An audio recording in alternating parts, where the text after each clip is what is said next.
The first rule of the Celestial Academy was clear.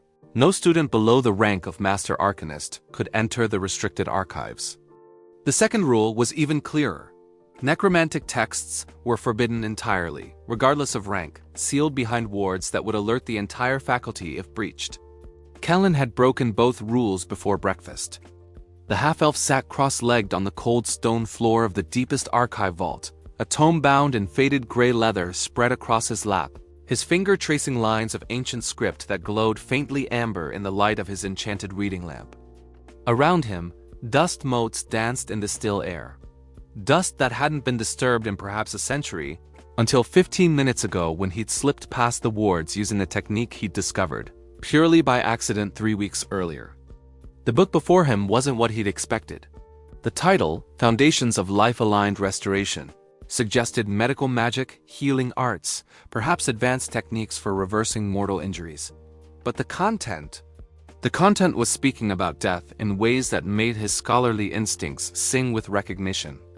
Not death as ending, but death as transition, as part of a cycle, as energy that could be understood, mapped, studied. This was necromancy. And it was nothing like what the Academy taught. Kaelan had come to the Celestial Academy 5 years ago with a singular purpose: to understand why his mother had died. Not the physical cause. The wasting sickness had been obvious enough. Had taken her slowly over 2 agonizing years while healers shook their heads and spoke of natural decline. No, he wanted to understand the magical mechanics of it.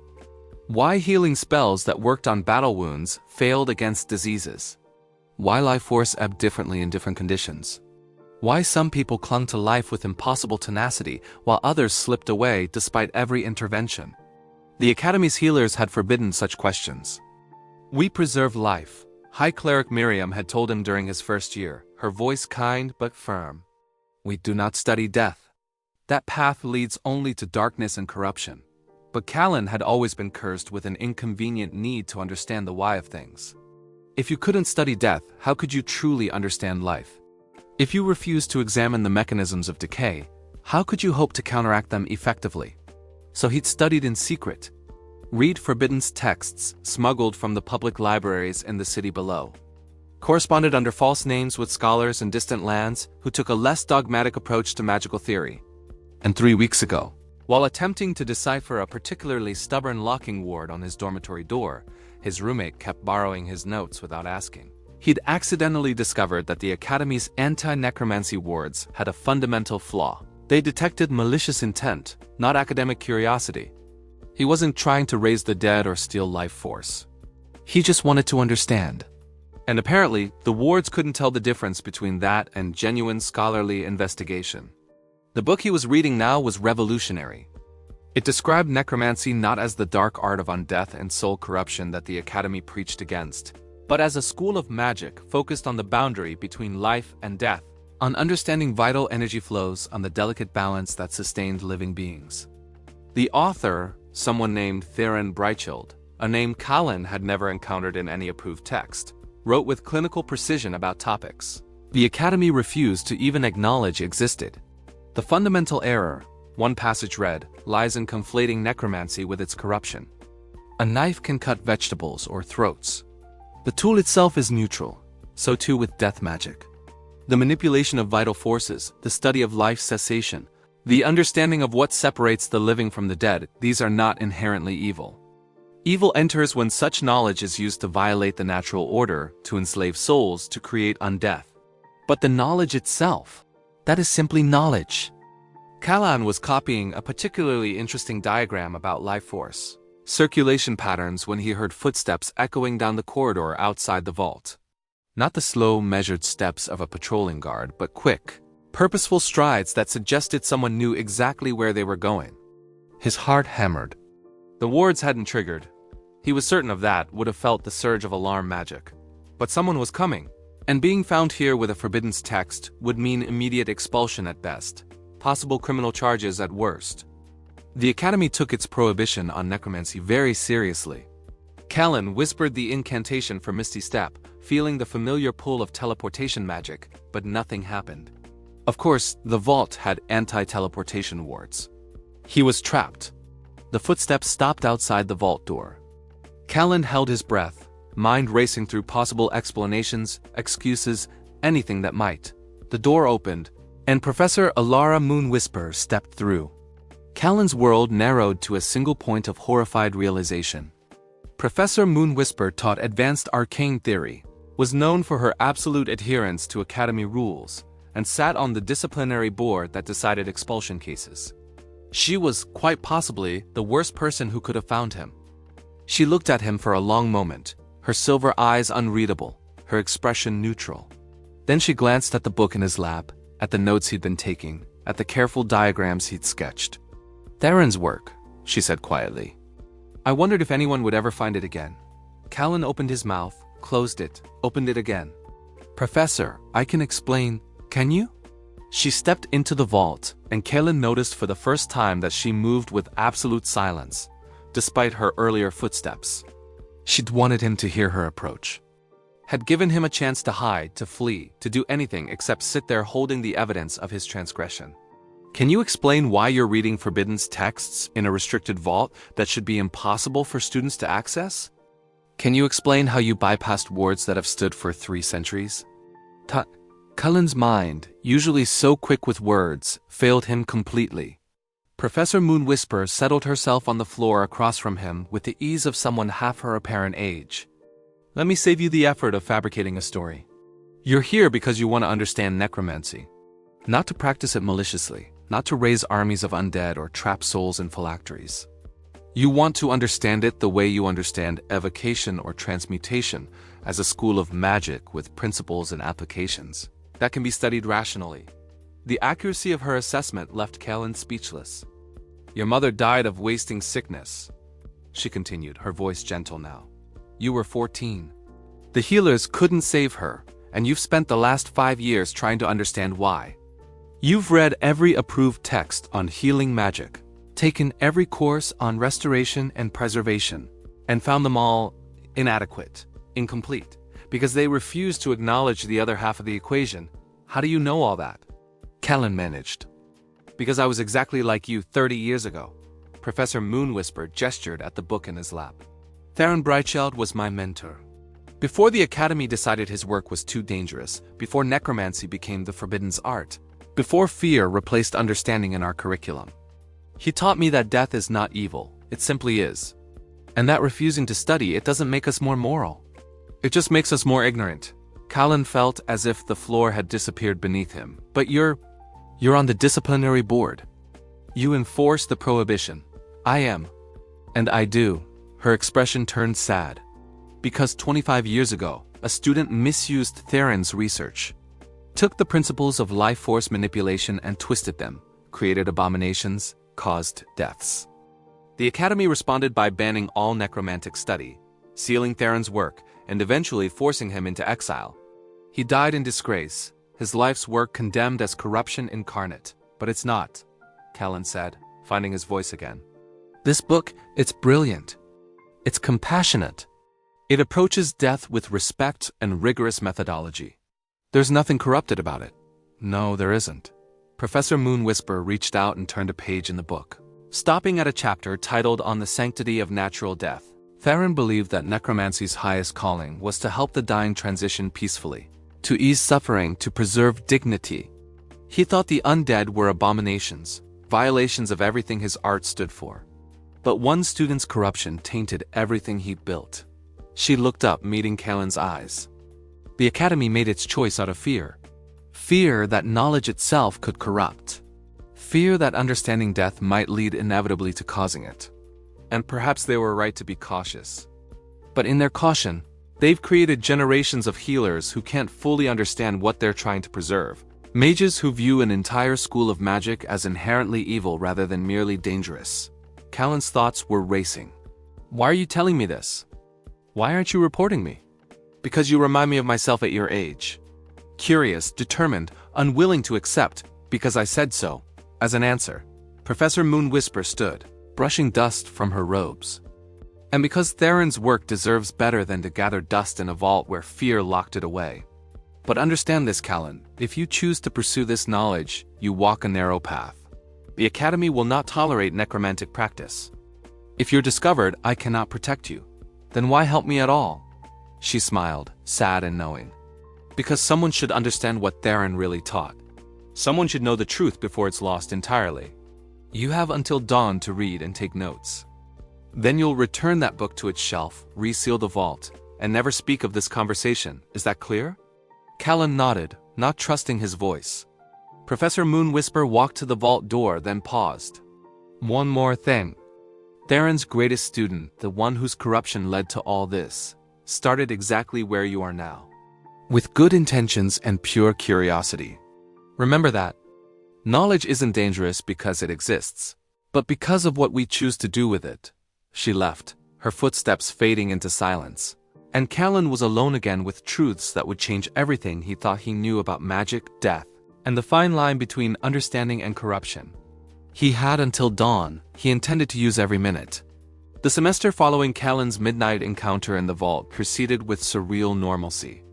He attended lectures, completed assignments, participated in practical exercises, all while carrying the weight of forbidden knowledge that burned in his mind like cold fire. Professor Moonwhisper taught her advanced arcane theory course with characteristic precision, never once acknowledging their conversation, never giving any sign that she'd found him breaking the Academy's most sacred prohibition. But subtle things changed. During a lecture on magical energy manipulation, she mentioned in passing that some theoretical frameworks suggest vital force can be studied as discrete particles rather than continuous flow, though such frameworks remain controversial. She'd looked directly at Kaelan when she said it, and he'd recognized the reference to a chapter in Theron's book about quantifying life energy. In another class, while discussing the ethics of magical research, she'd posed a question to the assembled students. Is it more dangerous to study something forbidden, or to forbid study entirely and allow ignorance to flourish? The debate had lasted 2 hours, with Kaelan remaining strategically silent while his classmates argued passionately on both sides. And once, passing him in the corridor between classes, she'd murmured just loud enough for him to hear. The Eastern Library, 3rd floor, section on historical magical theory. Look for books about the preservation era. Kaelan had gone that evening and found exactly what she directed him toward. A collection of texts from a period 2 centuries ago when necromancy had been an accepted school of magic, studied openly alongside evocation and conjuration. The books were old, their language archaic, but they painted a picture completely different from the Academy's current teachings. Necromancy had once been called the compassionate art. Practitioners served in hospitals, helped the dying transition peacefully, worked to understand diseases at their fundamental magical level. They'd made breakthroughs in healing that the current generation couldn't replicate because they refused to study the full spectrum of vital force, both its presence and its absence. Then something had shifted. The books became vague about exactly what, but there were references to the corruption, to practitioners who'd violated the sacred trust, to a period of chaos that had led to the current prohibition.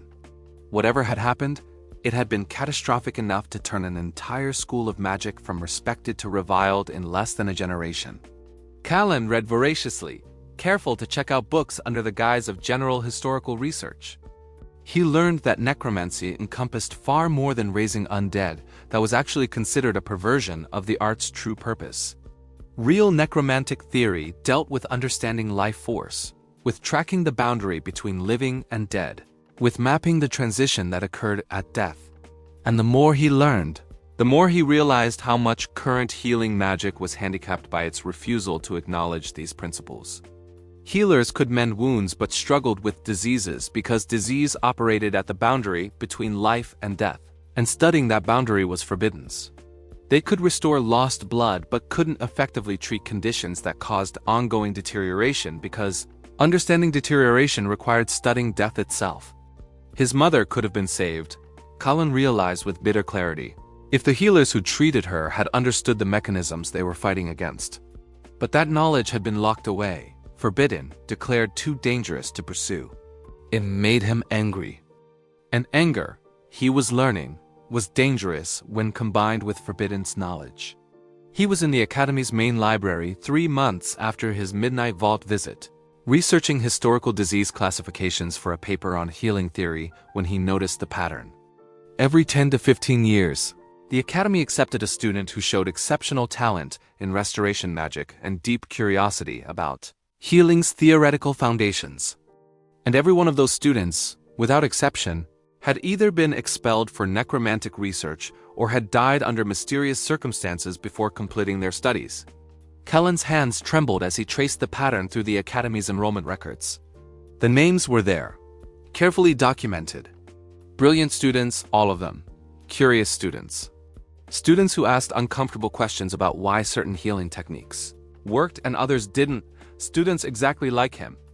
The last one had been a dwarf woman named Kira Ironfoot 8 years ago. According to the records, she'd been expelled for unauthorized experimentation with forbidden magics. But a marginal note in spidery handwriting added, found dead 3 months later. Apparent suicide, no necromantic involvement suspected. Kaelan slammed the record book shut, heart hammering. This wasn't random, this was systematic. The Academy was identifying students who showed interest in necromancy, monitoring them, and then, what, expelling them? Letting them die? Or something worse? Interesting reading? Kaelan spun to find Professor Vex standing behind him, the gnome barely tall enough to see over the library table. Vex taught defensive magic and served as the Academy's chief security officer, the person responsible for maintaining the anti-necromancy wards. Just historical research, Kaelan said, keeping his voice level despite his racing pulse. For my healing theory paper. So of course, Vex's smile didn't reach his eyes.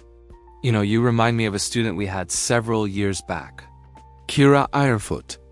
Brilliant healer, very curious about theoretical foundations. You might find her research notes interesting. They're in the restricted collection. It was a trap. Had to be Vex was testing him, seeing if he'd admit to interest in Forbidden's material. I'll stick to approved sources, Kaelan said carefully. Don't want to accidentally violate any regulations. Very wise. Vex's gaze was sharp, calculating. The restrictions exist for good reason, you understand. To protect students from knowledge they're not ready to handle responsibly. History shows us what happens when necromantic study is pursued without proper oversight. The emphasis on that last word made Kaelan's skin crawl. Vex left, and Kaelan forced himself to sit calmly for another 20 minutes, finishing his notes on completely unrelated topics before leaving the library. Only when he was back in his dormitory room, door locked and privacy wards activated, did he allow himself to process what had just happened. Vex knew or suspected. And if Vex was watching him, then the careful investigation he'd been conducting was more dangerous than he'd realized. That night, Kaelan dreamed of his mother's final days. Of watching her waste away while healers spoke in hushed tones about natural decline, about nothing more to be done, about preparing for the inevitable. Of the questions he'd asked, why couldn't they stop it? What was happening at the magical level? Was there any research into this specific type of deterioration and the uncomfortable looks those questions had generated? He woke before dawn, his mother's last words echoing in his memory. Don't stop asking questions, Kaelan. Even when they're uncomfortable, especially then. Professor Moonwhisper's office was on the 4th floor of the Academy's Eastern Tower, accessible only to faculty and students with explicit permission. Kaelan climbed the spiral stairs at dawn before classes began, hoping to catch her alone. She was at her desk, surrounded by floating sheets of parchment covered in complex equations. She looked up as he entered, unsurprised, as if she'd been expecting him. Professor Vex spoke to me yesterday, Kaelan said without preamble, about Kira Ironfoot. About students who show interest in necromancy. Moonwhisper's expression hardened. And there's a pattern. Students like me, like Kira, like others going back decades. They all either get expelled or die. The Academy knows. They're watching for students who question the prohibition. Yes, she said simply. They are. You knew this. When you found me in the vault, you knew I was walking into a systematic... What? Elimination? Suppression? I knew you were walking a dangerous path, yes. Moonwhisper stood, dismissing the floating parchments with a gesture. The Academy isn't as sinister as you're imagining. They don't assassinate curious students. But they do monitor, and they do remove those who show signs of pursuing necromantic practice. Because history taught them that necromancy, even studied with pure intentions, can corrupt. Can it? Kaelan challenged. Or is that just what they tell themselves to justify suppressing knowledge? Both. She walked to her window, looking out over the Academy grounds. Necromancy is dangerous, Kaelan. Not because it's inherently evil, but because it deals with forces that resist being studied objectively. Death is seductive in ways life isn't. Understanding how to manipulate vital force inevitably leads to questions about extending one's own life, about reversing death, about controlling the boundary. And those questions, pursued far enough, lead to exactly the abominations the Academy fears. So we just accept ignorance? Let people die who could be saved because we're afraid of what we might become if we tried to understand. I didn't say that, Moonwhisper turned back to him. I said the path is dangerous. I didn't say it shouldn't be walked. She pulled a crystal pendant from beneath her robes. A simple thing, barely noticeable. But when she held it up, Kaelan could see the intricate ward patterns carved into its surface, could sense the magic woven through it. This is a protection charm, she said. Against detection specifically. It won't stop Vex's wards from sensing necromantic magic if you cast it, but it will prevent them from identifying you as the caster. Limited use, 3, maybe 4 activations before it burns out, but enough to give you options if you find yourself needing them. She held it out, and Kaelan stared at it like she was offering him a viper. Why? He asked. Why help me when you know this could end badly? Because Theron was right about one thing. Refusing to study death doesn't make us better, just more ignorant. And because the Academy's fear has created exactly what it sought to prevent, necromancers studying in secret, without guidance or ethical framework, learning from corrupted sources because the pure ones are locked away. She pressed the pendant into his hand. I can't give you permission to study necromancy, but I can give you a chance to find the truth for yourself.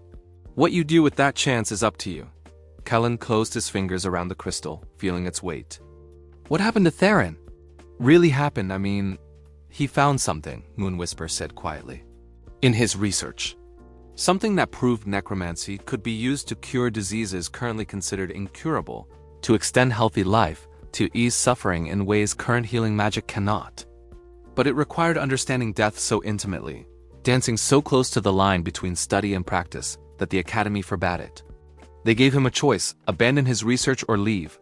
He chose to leave, and he died 2 years later, still trying to find a place where his work would be accepted. Still believing that knowledge, ethically pursued, could save lives. She met Kaelan's eyes. His final letter to me said, the truth is worth the cost. But make sure those who come after understand what that cost might be. Kaelan left her office as the sun rose fully over the Academy walls. The crystal pendant heavy around his neck, hidden beneath his robes. He had classes to attend, papers to write, the ordinary business of student life to maintain. But he also had a decision to make. How far was he willing to go to find the truth? And was Professor Moonwhisper guiding him toward enlightenment or toward becoming another name in the pattern of brilliant, curious students who vanished or died pursuing forbidden's knowledge? The answer, he suspected, would depend on what truths he uncovered, and whether those truths were worth the cost Theron had paid to discover them. The pendant around Kaelan's neck burned cold against his skin as he stood before the door that shouldn't exist. He'd found it 3 weeks after his conversation with Professor Moonwhisper, following a trail of clues hidden in Theron's writings, hints scattered through historical texts, patterns in the Academy's architecture that only became visible when you knew to look for them. The door was in the oldest part of the Academy, in a wing nominally used for storage. But the wards surrounding it were far more sophisticated than anything protecting mere old furniture. They hummed with power, layered protections that would alert, repel, and probably incinerate anyone attempting unauthorized entry. Unless that person wore a crystal pendant carved with matching ward patterns, keyed specifically to pass these defenses undetected. Kaelan had spent the last 3 weeks studying necromantic theory with an intensity that bordered on obsession. He'd mastered the basics of life force perception, learned to sense the vital energy that flowed through living things. He'd practiced the fundamental techniques of death magic, not casting, never casting where the Academy's wards might detect it, but understanding the principles, the mathematical frameworks, the philosophical underpinnings. And he'd discovered something that the Academy's approved curriculum never mentioned. Necromancy, practiced correctly, wasn't about death at all. It was about understanding the complete cycle of existence. Birth, life, death, and what came after. It was holistic medicine for the soul as much as the body. The diseases that killed his mother operated at a level current healers couldn't effectively reach. because they refused to acknowledge that level existed. They could treat symptoms but not causes, could slow deterioration but not reverse it, could ease pain but not address the fundamental vital force disruption that caused the pain. Necromancy could do all of that, if practiced ethically, with understanding and care. But the Academy had locked that knowledge away, declared it too dangerous, and in doing so had condemned countless people to deaths that could have been prevented. Kaelan pressed his palm against the door, feeling the wards recognize the pendant's signature and withdraw. The door opened silently, revealing a spiral staircase descending into darkness. He descended carefully, a light spell hovering above his shoulder, and emerged into a chamber that took his breath away. It was a laboratory, but unlike any he'd seen before. The walls were lined with thousands of crystals, each glowing faintly with stored magical energy. Complex diagrams covered every available surface. Not the crude drawings of amateur necromancers trying to raise corpses, but sophisticated mathematical models of life force dynamics, energy transfer mechanisms, the boundary conditions between living and dead states. At the center of the room stood a device that defied easy description. It looked like a combination of arcane focus, medical equipment, and something else entirely, organic components merged with crystalline structures, all surrounding a central chamber sized for a person to lie within. And standing beside it, very much alive and looking exactly like the portrait Kaelan had found in old Academy records, was Theron Brightchild. "Hello, Kaelan," the old man said, his voice carrying the slight rasp of age but unmistakable clarity. "I wondered how long it would take you to find your way here. Longer than most, actually. I'm impressed by your caution." Kaelan's mind reeled. "You're dead. The records say you died 23 years ago. The records say many things. Some of them are even true." Theron gestured around the laboratory. "But as you can see, reports of my demise were strategically exaggerated. Please, come in. We have much to discuss, and I suspect you have questions. Questions doesn't begin to cover it." Kaelan stepped fully into the chamber, the door sealing behind him with a soft click. "Professor Moonwhisper said you died in exile. That the Academy forced you out and you spent your final years trying to find acceptance for your work. Elara told you what she believed to be true. What I allowed her to believe." Theron settled into a chair that looked far too comfortable for a secret underground laboratory. "The Academy did force me out, that part is accurate. But rather than wander in exile, I simply never left. I've been here beneath the Academy, continuing my research for the past 2 decades. With their full knowledge and cooperation, the world tilted beneath Kaelan's feet. That's impossible. The Academy prohibits all necromantic study. They monitor students, expel anyone who shows interest. In public, yes. They maintain a very convincing prohibition." Theron's smile was sad and knowing. "But in private, they fund my research, provide resources, and periodically send me students who show the right combination of talent, curiosity, and ethical framework. Students like you. I don't understand. Of course you don't. Because you've been operating on the assumption that the Academy's fear of necromancy is genuine." Theron stood, walking to one of the wall diagrams. "Let me show you what's really happening. This," he pointed to a complex energy flowchart, "is the standard model of vital force circulation that the Academy teaches in healing classes. Accurate as far as it goes, but incomplete." He pulled down another diagram, far more intricate. "This is the complete model, including the death-aspected components that the Academy refuses to acknowledge publicly. See these pathways? They explain why certain diseases resist healing magic, because they operate along death-aspected channels that life-aspected healing can't access.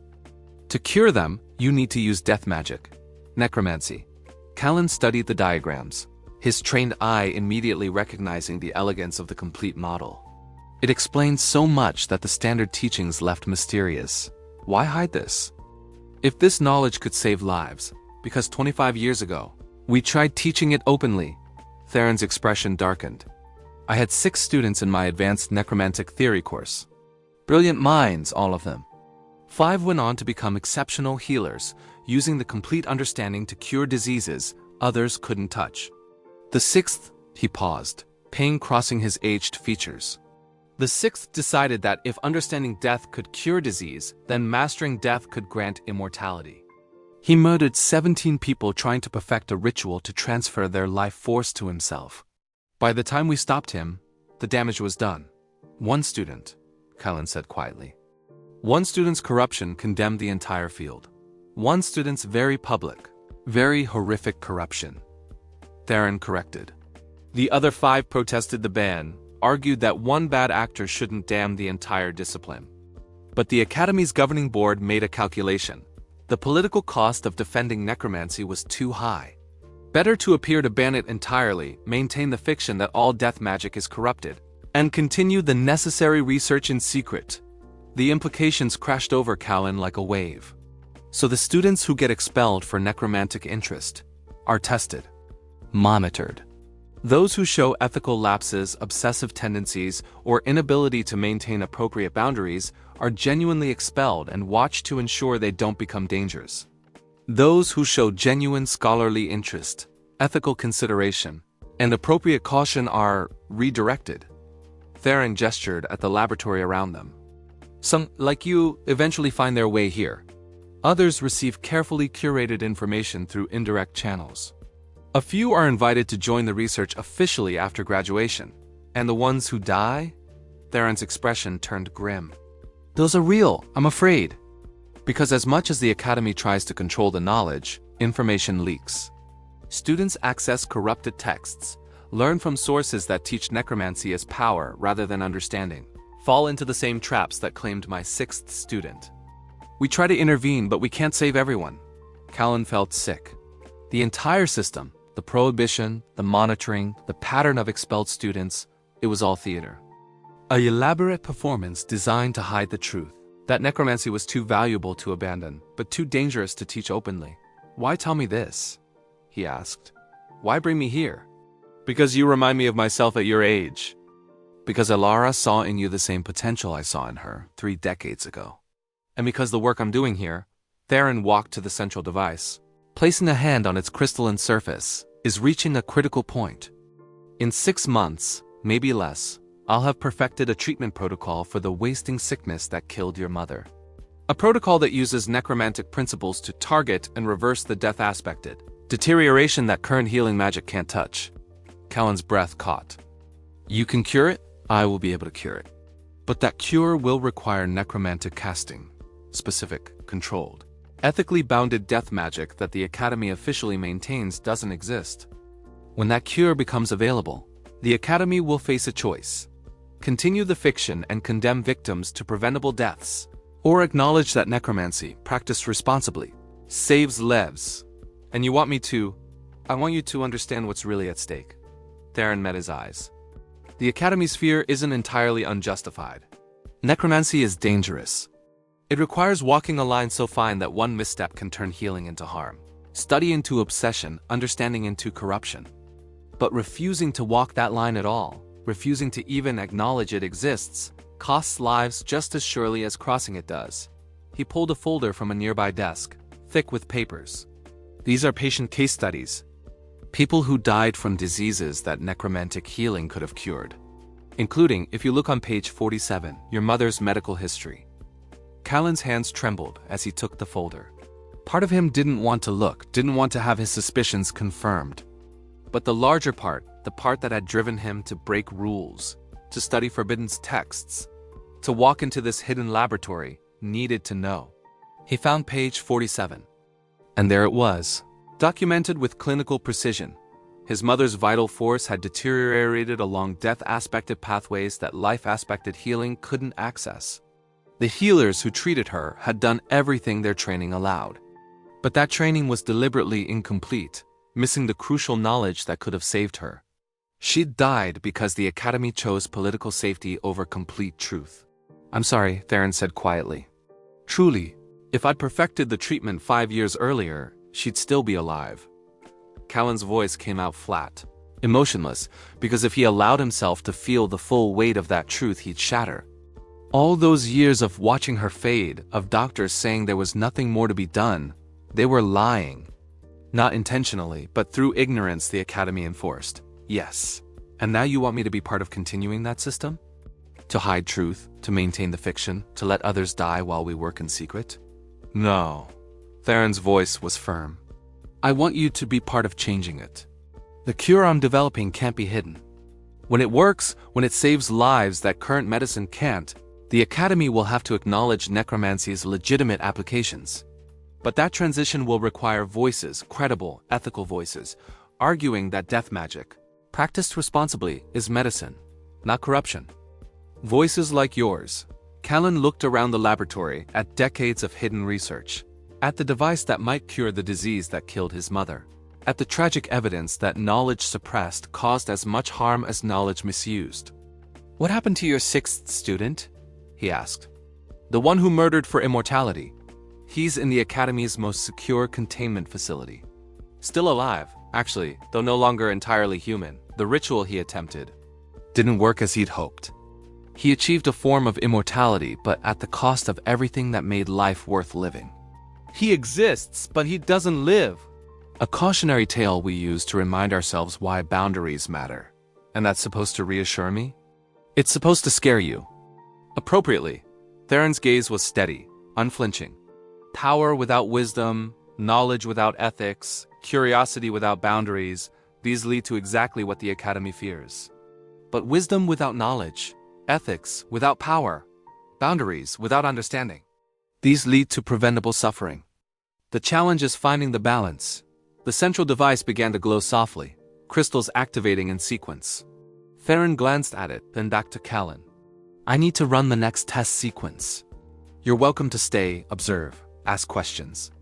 Or you can leave, pretend you never found this place. Continue your studies in the approved curriculum and live a much simpler life." He paused. "But if you stay, if you choose to understand the complete truth about necromancy, both its power and its dangers, you can never unknow what you learn here. You'll carry the weight of that knowledge and the responsibility that comes with it for the rest of your life."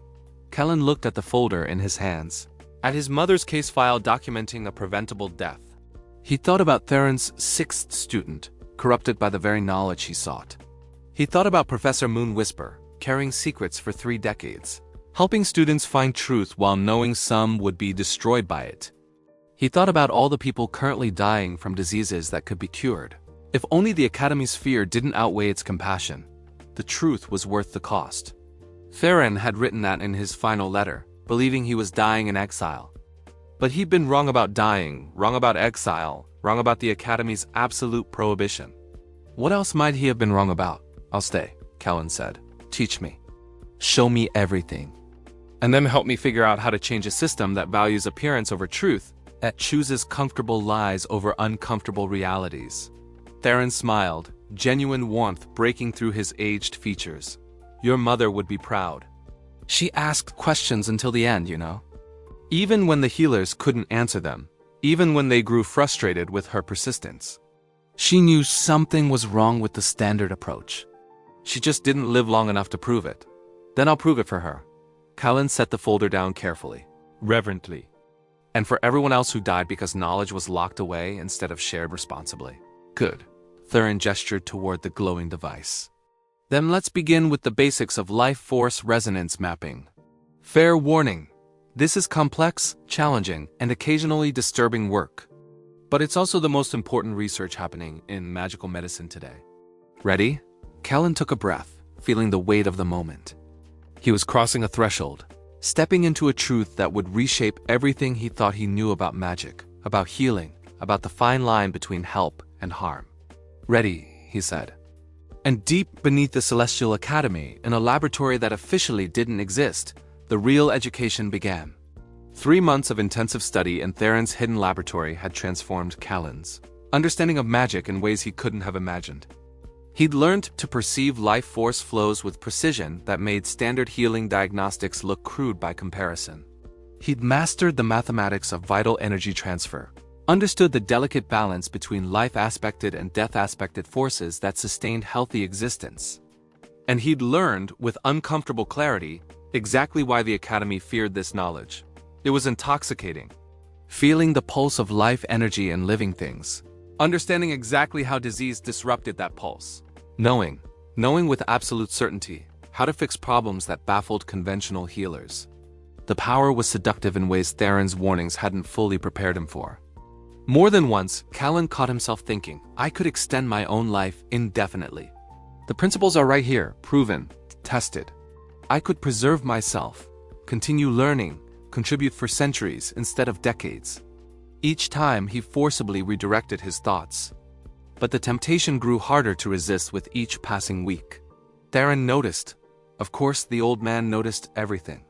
"You're struggling," he said one evening as they reviewed results from the latest treatment trial. "Feeling the pull toward self-preservation, toward extending your own existence." Kaelan started to deny it, then stopped. Lying to a necromancer about thoughts of mortality seemed particularly futile. The knowledge is right there. I understand the mechanisms, could probably implement the basics right now. Why not use it? Why not indeed? Theron set down his notes, giving Kaelan his full attention. "Let me tell you about my 6th student, Kaelan. Brilliant boy, top of his class, genuine passion for healing. Started exactly where you are now, wondering why he shouldn't use his knowledge to extend his productive years. Continue helping people for centuries instead of decades." Perfectly logical reasoning. What changed? He did the math. Theron pulled out a crystal, projecting a complex calculation into the air between them. Extended life requires sustained energy input. That energy has to come from somewhere. For the first few decades, ambient sources are sufficient. The natural death of organisms around you, the slow decay of organic matter, the background radiation of mortality that permeates existence. But as time passes, as your extended life accumulates debt against natural order, ambient sources become insufficient. Kaelan studied the calculations, his stomach sinking as he recognized the progression. You'd need concentrated sources. Deliberate deaths, exactly. Not immediately. Kaelan went 20 years before he felt the hunger truly begin. But when it did, it was overwhelming. The extended life he'd given himself demanded feeding, and the only food sufficient was life force taken from others. He started with animals, then moved to people he judged less valuable, the elderly, the sick, criminals. By the end, he was murdering indiscriminately, driven by a hunger he'd created in himself that wouldn't be denied. But there must be alternatives. There are. Theron's voice was gentle but firm. You can choose not to start. That's the only alternative that works long-term. Because once you begin extending your life beyond its natural span, you've created a dependency that compounds with time. Kaelan became a monster not because he was evil, but because he made a logical choice that had logical consequences he refused to accept until it was too late. Kaelan felt cold despite the laboratory's comfortable temperature. And you've never been tempted? With all this knowledge, all these years of research? Constantly, Theron smiled wryly. I'm 78 years old, Kaelan. I feel my mortality approaching every day. I've developed a cure for diseases I won't live long enough to see widely implemented. I have more research to complete, more lives to save, more truth to uncover.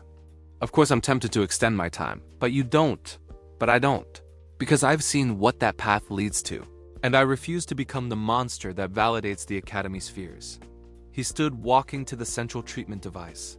My legacy won't be centuries of life purchased with others' deaths.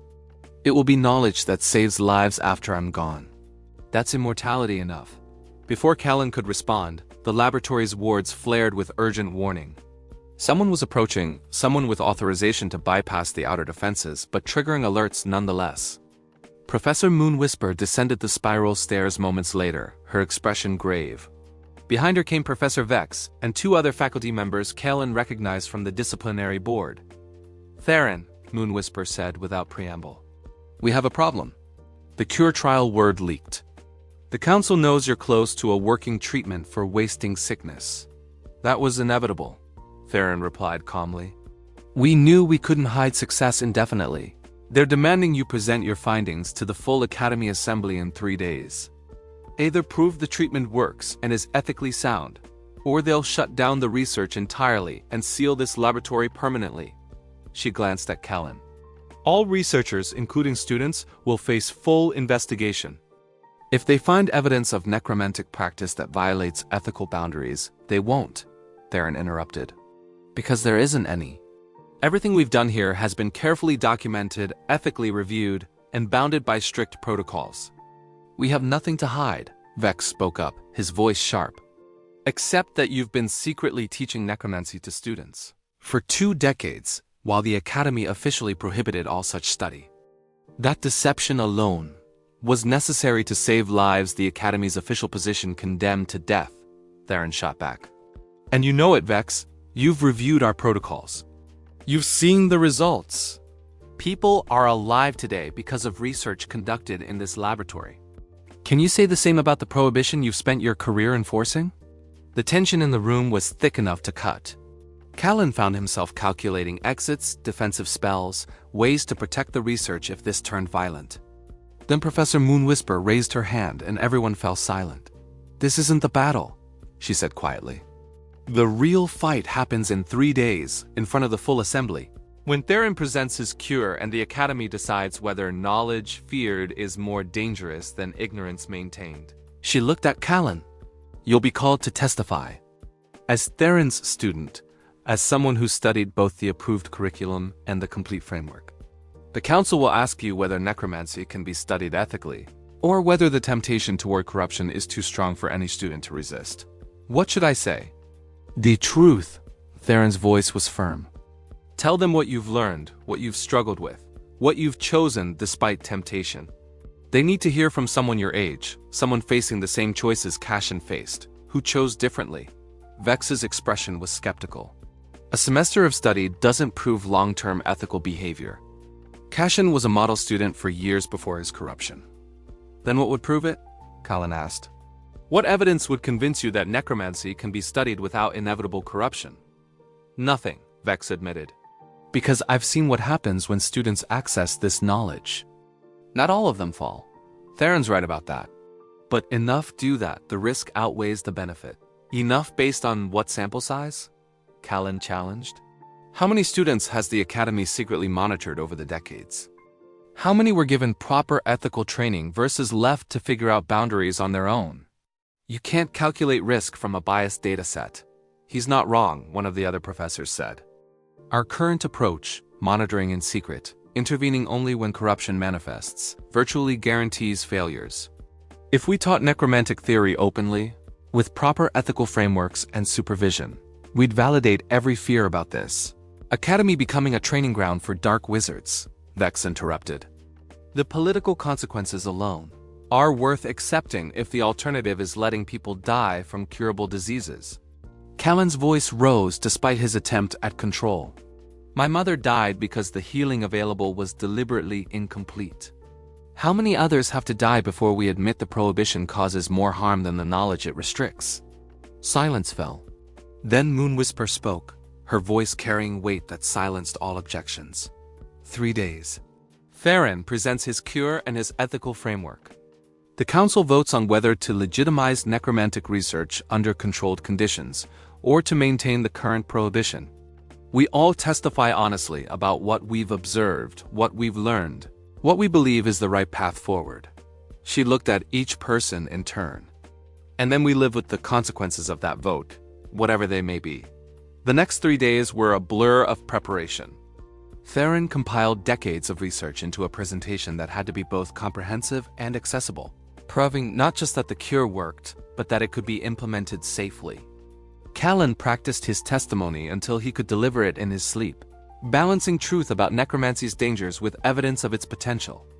And every night, alone in his dormitory room, he wrestled with the same question. Was he making this argument because he genuinely believed it, or because he wanted access to power he'd tasted and couldn't bear to give up? The answer mattered. Because if he was advocating for necromantic study purely to preserve his own access to that intoxicating knowledge, then Vex was right. The temptation was too strong, the corruption too likely.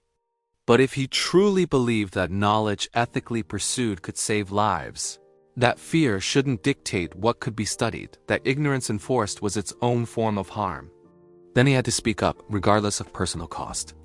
The morning of the assembly, Kaelan found a note slipped under his door. Professor Moonwhisper's handwriting, just 4 words. Your mother would understand. He wasn't sure if that was meant as encouragement or warning, possibly both. The Academy's Grand Assembly Hall was packed. Every faculty member, every senior student, representatives from the magical community beyond the Academy's walls.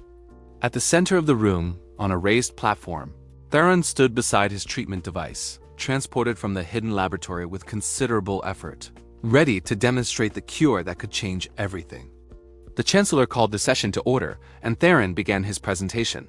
He spoke for 2 hours, laying out the complete framework of necromantic medicine with the precision of decades of research. He showed case studies, demonstrated the treatment on volunteers with early-stage wasting sickness, explained the ethical boundaries that prevented the knowledge from being corrupted. And he showed irrefutable proof. People dying from a disease conventional healing couldn't touch, now cured completely, their vital force restored to healthy circulation by techniques that required understanding death as thoroughly as life. When he finished, the hall erupted in argument. Some faculty praised the breakthrough. Others condemned the method. The debate raged for nearly an hour before the Chancellor restored order and called for testimony. Vex went first, documenting cases of students corrupted by necromantic knowledge. Then other professors presented contrary evidence. Students who'd studied responsibly, healers who'd used complete vital force theory to save lives. The arguments swung back and forth, neither side conceding ground. Then the Chancellor called Kaelan to testify. He walked to the center platform, acutely aware of hundreds of eyes on him, the weight of the moment pressing down like physical force. This was it, the chance to change everything or the opportunity to validate every fear the Academy held. "Tell us," the Chancellor said, "as someone who has studied both the approved curriculum and the complete necromantic framework, can death magic be studied ethically? Or does access to such knowledge inevitably lead to corruption?" Kaelan took a breath, finding his center. Then he spoke the truth he'd discovered over months of study and struggle. Inevitably? No. Easily? Also no. He met the Chancellor's eyes. Necromantic knowledge is dangerous. Professor Theron never pretended otherwise. Understanding death intimately creates temptations that life-only study doesn't. The pull toward extending one's own existence, toward viewing life force as a resource to be managed rather than a sacred trust to be respected. These are real dangers that every necromantic student faces. He paused, gathering his thoughts. But conventional healing is also dangerous. The power to preserve life can become the arrogance to decide whose life deserves preservation. The ability to cure disease can become the presumption to judge which diseases are worth curing. Every form of magic carries risks. Necromancies are just more obvious, more visceral, harder to deny. You're arguing there's no difference between healing and necromancy? Someone challenged from the assembly. I'm arguing that both require ethical frameworks and supervision to practice responsibly. The difference is that we acknowledge this for conventional healing and provide extensive training in medical ethics. But for necromancy, we pretend prohibition is sufficient protection, then act surprised when students access the knowledge anyway and lack the ethical foundation to use it safely. Kaelan turned to address the full assembly. My mother died from wasting sickness 5 years ago. I've spent those years trying to understand why conventional healing failed. And I've learned the answer. It failed because it was deliberately incomplete. The healers who treated her had been denied access to knowledge that could have saved her, not because that knowledge was inherently corrupted, but because the Academy decided the risk of corruption outweighed the cost of preventable deaths. His voice grew stronger. How many more have to die before we admit that equation is wrong? How many preventable diseases have to prove fatal before we acknowledge that ignorance enforced is as deadly as knowledge misused?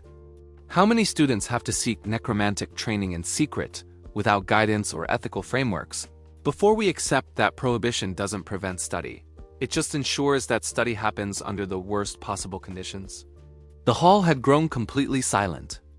I felt the temptation Professor Vex warns about.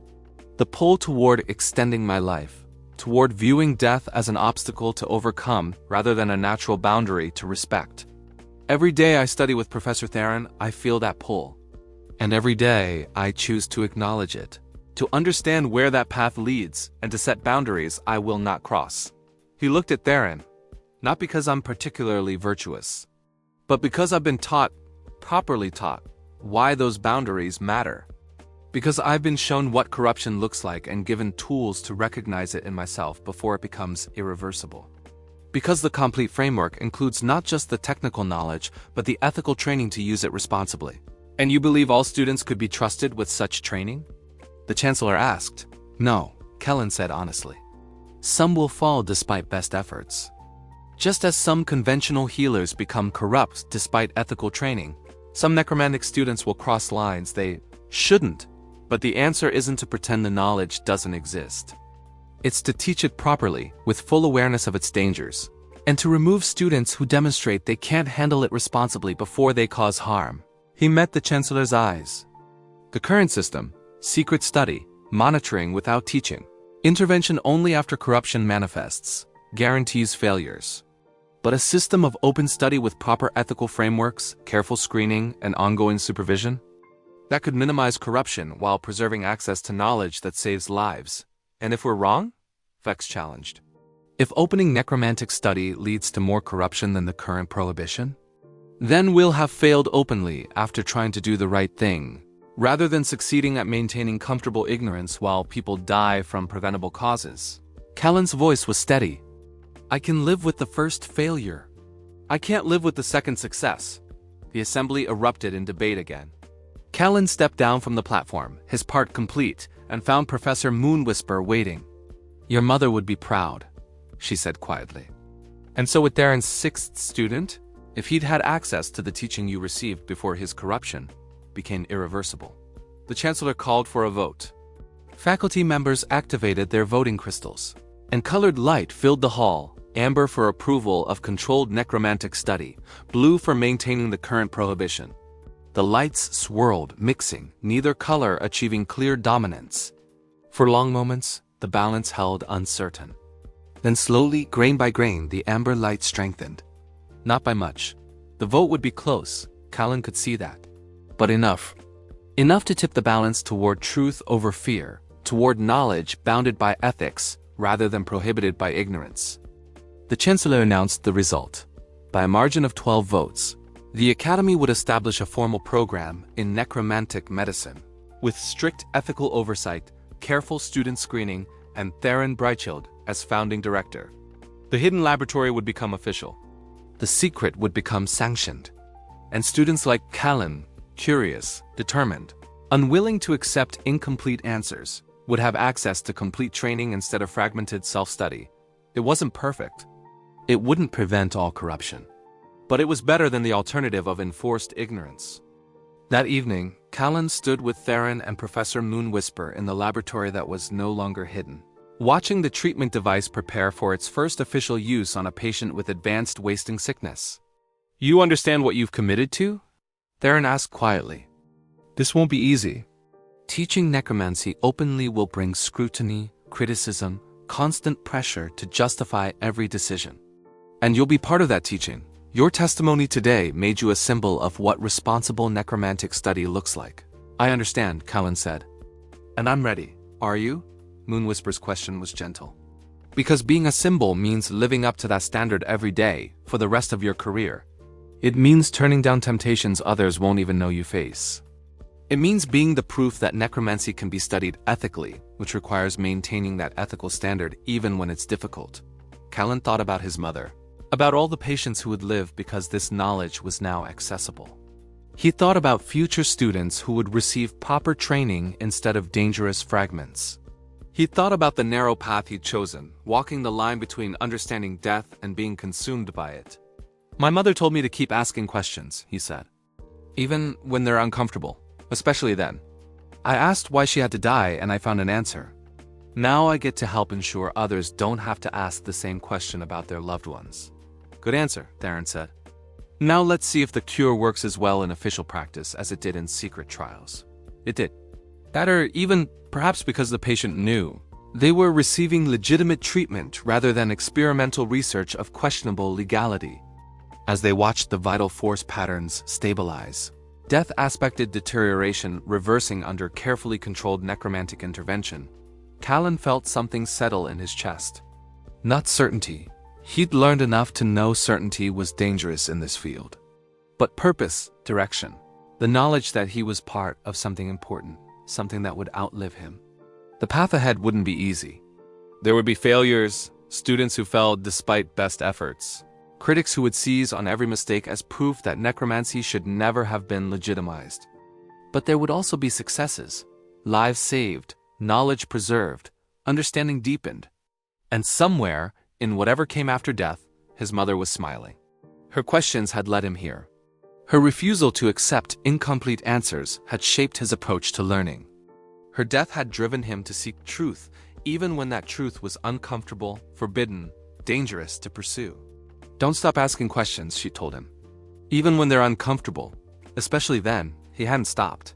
He wouldn't stop. And now he'd help ensure future students had the tools to ask those questions safely, with guidance and ethical frameworks instead of secretive fumbling in the dark. The cure was real. The knowledge was legitimate. The path forward was uncertain but worth walking. Kaelan Moonbrook, half-elf student who'd broken into forbidden archives seeking truth, stood in a laboratory no longer hidden and watched death magic save a life. It was enough. For now, it was enough. And tomorrow, the real work would begin. 5 years after the vote that changed everything, Kaelan stood in the lecture hall that had once seemed impossibly large and now felt comfortably familiar. Before him sat 23 students, the third cohort admitted to the Academy's official program in necromantic medicine, their faces showing the same mixture of excitement and apprehension he remembered from his first day in this very room. "Welcome," he said, and smiled at the nervous shuffling that followed. "I know what you're thinking. You've heard the stories about the restrictions, the ethical reviews, the students who've been removed from the program for crossing boundaries. You're wondering if you made a mistake choosing this path instead of conventional healing." A dwarf woman in the front row raised her hand tentatively. "Did you ever wonder if it was a mistake?" Every day for the first 2 years, Kaelan's honesty seemed to surprise them. The temptation doesn't go away just because you have proper training. If anything, understanding the mechanisms makes it worse. You know exactly how to extend your life, how to manipulate vital forces, how to cross lines that shouldn't be crossed. Knowledge without wisdom is dangerous. This program will give you knowledge. Whether you develop the wisdom to use it responsibly, that's on you.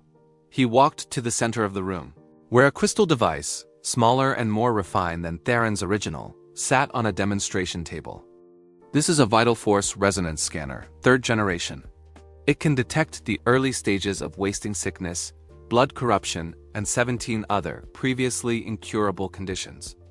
In the 5 years since necromantic medicine was legitimized, we've saved approximately 4,000 lives using techniques derived from this research. Kaelan paused, letting that number sink in. We've also removed 12 students from the program for ethical violations. 8 attempted to use necromantic techniques for life extension beyond approved medical protocols. 3 showed obsessive tendencies toward power accumulation. 1 tried to experiment on unwilling subjects. The mood in the room shifted, excitement tempered by the reality of what they were undertaking. Those 12 students are why this program exists under strict oversight, Kaelan continued. They're proof that Professor Vex was right to be concerned, that the Academy's historical fear had legitimate foundation. But the 4,000 lives saved are proof that prohibition isn't the answer. Proper training, ethical frameworks, and constant vigilance are. A human student in the back raised his hand. How do you know? When you've crossed a line, I mean. If the temptation is always there. You know, because you've been taught to recognize the signs. Kaelan pulled out a small notebook, worn from years of use, and held it up. This is my ethical journal. Every day I write 3 things. What necromantic knowledge I accessed, what temptations I felt, and what boundaries I reinforced. It's required for all program students, reviewed weekly by your advisor, and archived for accountability. He flipped through pages filled with his own handwriting.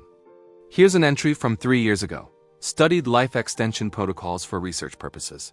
Felt strong temptation to test techniques on myself. I was exhausted from double shifts in the medical wing. Thought extending my effective working hours would let me help more patients. Reinforced boundary. My value as a healer comes from the quality of care I provide, not the quantity of hours I can work. Tiredness is a signal to rest, not a problem to eliminate through necromancy. Several students were taking notes. They were already thinking about how to implement these safeguards. The journal doesn't prevent corruption, Kaelan said, but it creates a record. If you start rationalizing boundary crossings, if your temptations grow stronger while your resistance weakens, it shows in the pattern. Your advisor can intervene before you become another cautionary tale. The dwarf woman spoke up again. Is it worth it?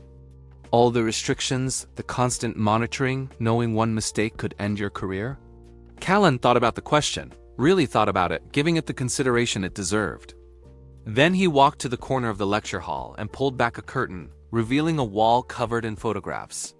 "These are patients treated by necromantic medicine in the last 5 years," he said quietly. "The 4,000 I mentioned.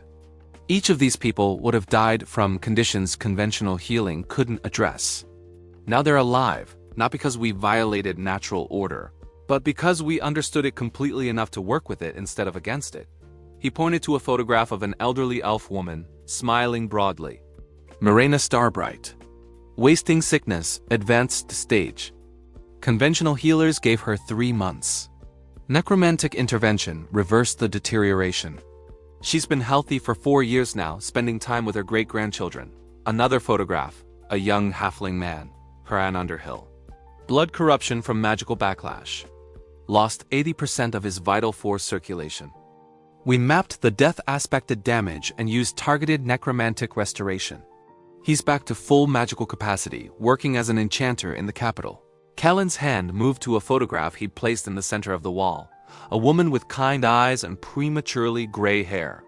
His mother, from a portrait painted years before she got sick. "Alara Moonbrook," he said softly. "She doesn't represent a success. She represents why this work matters. She died because knowledge that could have saved her was locked away out of fear. Every person on this wall is someone who didn't have to die the way she did. That's worth the restrictions. That's worth the constant vigilance. That's worth every difficult choice this path requires." The room was silent.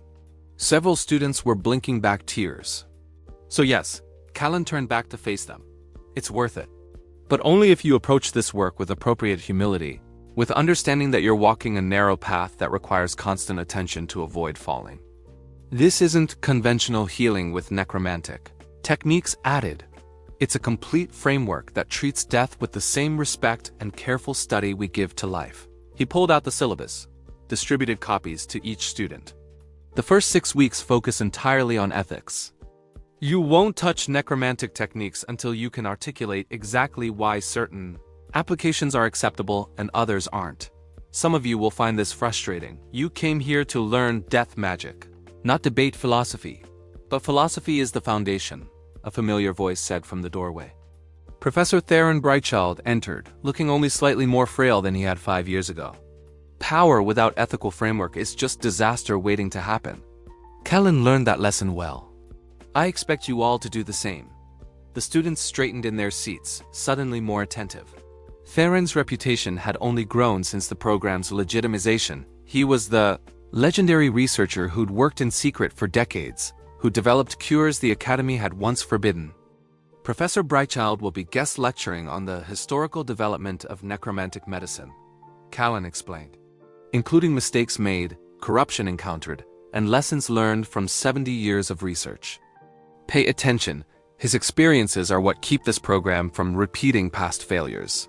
Theron settled into a chair at the front of the room, his age more apparent when he moved, but his mind still sharp as ever. "Let me tell you about my 6th student," he began. And Kaelan saw several students lean forward. They'd heard rumors, but few knew the complete story. His name was Kaelan, and he was brilliant. Top of his class, passionate about healing, genuinely motivated to help people. Everything you'd want in a necromantic medicine student. "What went wrong?" the dwarf woman asked. He forgot that good intentions aren't sufficient protection against corruption. Theron's voice carried the weight of personal failure. He made a choice that seemed logical at the time.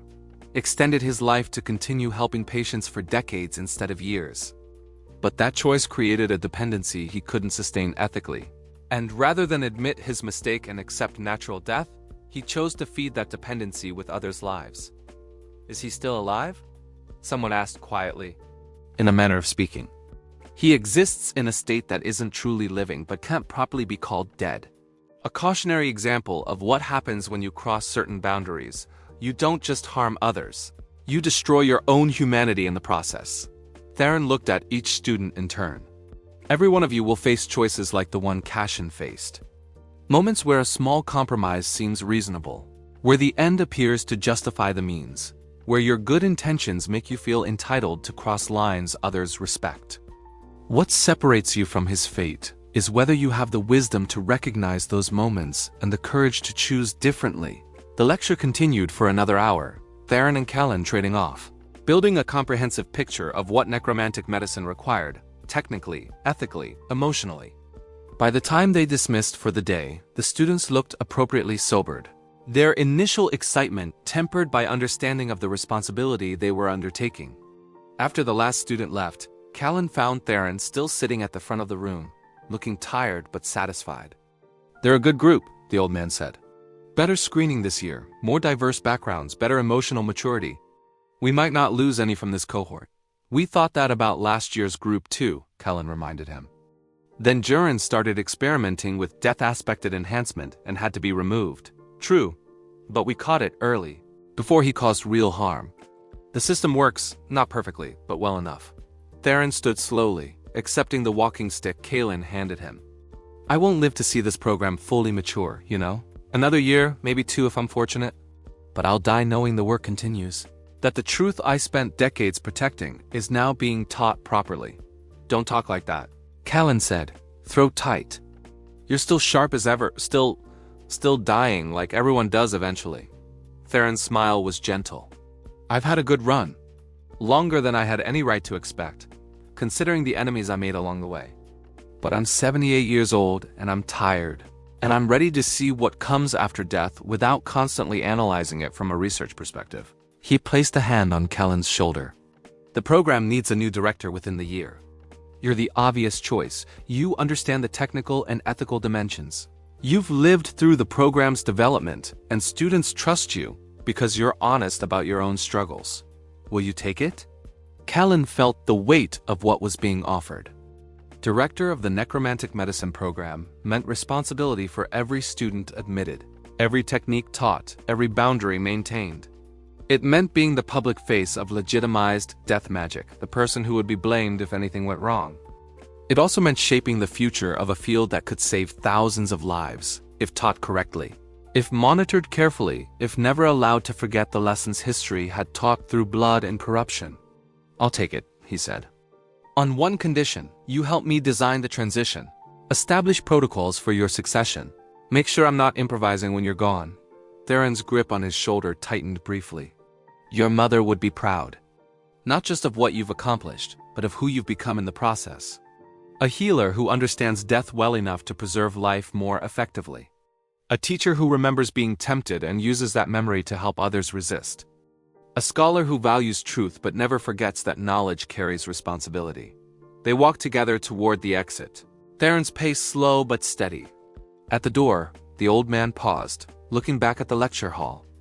20 years ago, I taught in secret, always afraid of being discovered, always knowing that one student's corruption could doom everything I'd built." His voice was reflective. "Now we teach openly, with proper oversight, with ethical frameworks in place. It's not perfect, nothing involving death magic ever will be, but it's better." "That has to be enough." "It is enough," Kaelan agreed. "And it will keep getting better as we learn, as we refine protocols, as we prove that knowledge feared can become knowledge respected." He thought about the journey that had brought him here, from breaking into Forbidden's archives to teaching in legitimized classrooms, from desperate curiosity about his mother's death to methodical research that saved strangers' lives. The path had been narrow, treacherous, filled with temptations he still struggled against. But it had led somewhere worth reaching. That evening, Kaelan sat in his office, once Theron's, soon to be officially his, and opened his ethical journal to a fresh page. The ritual had become automatic over the years, but he never let it become mindless. Each entry required honest assessment of the day's temptations, the boundaries he'd reinforced, the choices he'd made. "Taught first class of new cohort," he wrote. "Felt temptation to present myself as having completely mastered the ethical challenges, to be the perfect example rather than the honest one. Reinforced boundary. My value as a teacher comes from authenticity, from admitting ongoing struggles, from modeling how to handle temptation rather than pretending it doesn't exist." Theron asked me to take over as program director. Felt temptation toward pride, toward viewing this as validation that I've made it, and can relax vigilance. Reinforced boundary. Increased responsibility requires increased vigilance, not decreased. The director must model ethical practice more carefully than anyone else in the program. He paused, pen hovering over the page, then added one more line. Reviewed wall of saved lives. reminding myself why this work matters. Not for personal glory, not for power, not for extending my own existence, but because death understood becomes life preserved. That remains sufficient motivation. Kaelan closed the journal and looked out his office window at the academy grounds. Somewhere out there, 23 new students were processing their first day in the program, wrestling with excitement and apprehension, wondering if they had what it took to walk this narrow path. Some would fall. Statistics and experience proved that inevitable. But others would succeed, would become healers who understood the complete cycle of existence, who could cure diseases conventional medicine couldn't touch. And every success proved that knowledge, properly taught and ethically bounded, was worth the risk of corruption. His mother had told him to keep asking questions. He'd asked why she had to die, and he'd found answers that let others live. Now he would help ensure future students had the tools to ask their own uncomfortable questions safely, with guidance and ethical frameworks instead of fearful prohibition. The work was just beginning. The program was only 5 years old, still developing, still proving itself with every success and learning from every failure. It would take decades to fully integrate necromantic medicine into mainstream healing, to overcome lingering fears and prove that death magic, practiced responsibly, saved lives. But Kaelan had time. Not unlimited time. He'd learned too much about mortality to entertain illusions of immortality. But enough time. Time to teach, to guide, to help establish a legacy that would outlive him. Time to honor his mother's memory by ensuring her death served a purpose.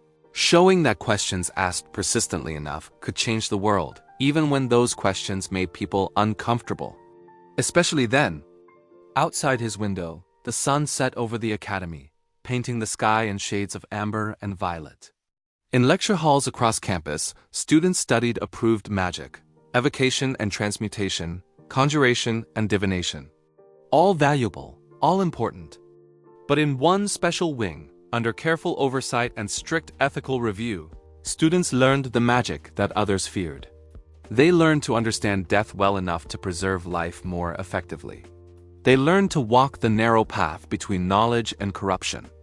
And they learned that the most important question wasn't whether knowledge could be dangerous, but whether ignorance was more dangerous still. Kaelan Moonbrook, director of necromantic medicine, pending official appointment, closed his office for the night and headed home. Tomorrow would bring new challenges, new students to guide, new temptations to resist. But tonight, he allowed himself satisfaction. The work was hard, the path was narrow, but it led somewhere worth reaching. His mother had asked him not to stop questioning. He hadn't stopped, and he never would. O destino desta historia, esta nas suas mas. Se voca acredita que o heroi não esta sozinho, dix su like. Se voca vaio o que os outros não viram, escreva sua teoria nas comentários. E se voca precisa saber o que acontece a seguir, inscreva-se. O próximo capítulo vai mudar tudo.